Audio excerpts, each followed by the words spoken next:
Messieurs les commissaires, d'élection en élection, les peuples sont de plus en plus eurosceptiques dans tous les domaines, inquiets notamment par l'invasion des migrants, par la crise de l'euro, par le chômage. Et la seule réponse apportée est de compléter l'union économique et monétaire européenne. Même si l'Union européenne n'est qu'une succession d'échecs, ce n'est pas grave. Vous avez décidé de passer à la vitesse supérieure. M. Moscovici vient de le dire, plus d'Europe, en capturant toujours plus de souveraineté aux États-nations et pour plus de solidarité. Le rapport des 5 présidents, soutenu par M.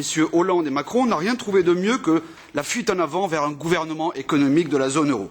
Et pourquoi pas aussi un gouvernement mondial, comme le propose M. Attali, ou encore un gouvernement Saxe, comme certains le diraient. Dans ce rapport, cette oligarchie des 5 présidents, non élus au suffrage universel direct, ose de manière combinatoire adresser un ultimatum aux États. D'ici 2025, ce siphonnage du pouvoir économique et budgétaire des États devra être terminé. Est-il fait référence à un référendum populaire? Bien sûr que non. De plus, il n'y a qu'un seul ministre des Finances de la zone euro. Trouvez-vous normal qu'il y ait également 5 présidents? Messieurs, la question essentielle est quelle sera la valeur ajoutée réelle d'un ministre des Finances et d'un Trésor de la zone euro? À quoi sert une phase finale d'une union économique et monétaire alors que, je le répète, Monsieur Dombrovskis, cette monnaie unique est une aberration monétaire en sursis? Mais pourquoi et pour qui est faite votre Europe fédéraliste? Pour les multinationales et les banques privées? Pour sauver l'euro à tout prix? Pour reconstruire en toute force un État fédéral?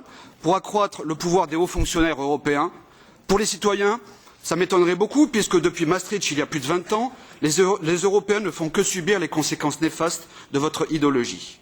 Votre projet politique est, je le crains, une véritable union soviétique européenne. Comme le disait l'écrivain dissident Vladimir Boukhovski, qui concluait son témoignage par « J'ai vécu dans votre futur et ça n'a pas marché ». Le cas grec en est la preuve cet été. Personnellement, je veux qu'on épargne aux Européens cette épreuve et cet écroulement programmé. Merci. Dombrovskis.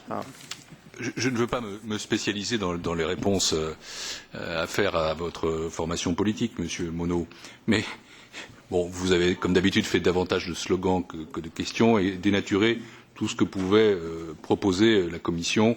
Et je vous renvoie en effet au rapport des 5 présidents. Ces 5 présidents sont tout simplement les présidents des institutions européennes, telles qu'elles existent, avec leur légitimité. Mais je voulais juste rebondir sur un mot que vous avez prononcé qui me choque profondément. Je suis ici à côté, assis de Valdis Dombrovskis. J'ai été ministre des Affaires européennes dans les années 97-2002. Il y a des pays qui ont connu ce que c'était que l'Union soviétique.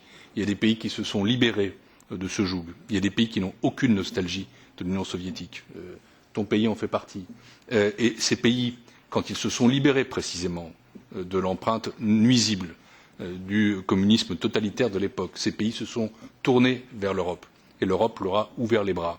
Et donc votre propos sur une Union soviétique européenne n'a tout simplement aucun sens. C'est un contresens historique qui illustre une inculture vraiment indigne d'un parlementaire européen.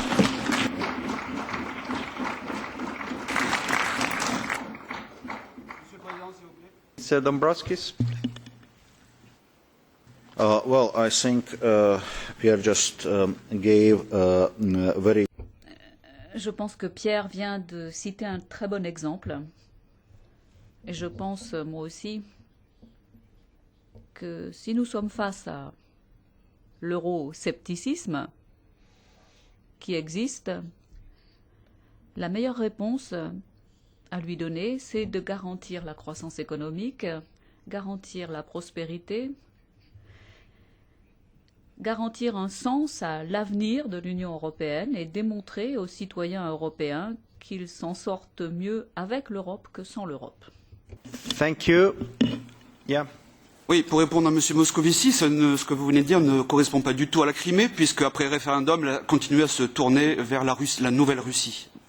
Quant à M. Dombrovskis, vous nous avez vendu la prospérité et le plein emploi depuis Maastricht, ça fait 25 ans maintenant, et c'est exactement l'inverse que nous avons. Et ça va continuer.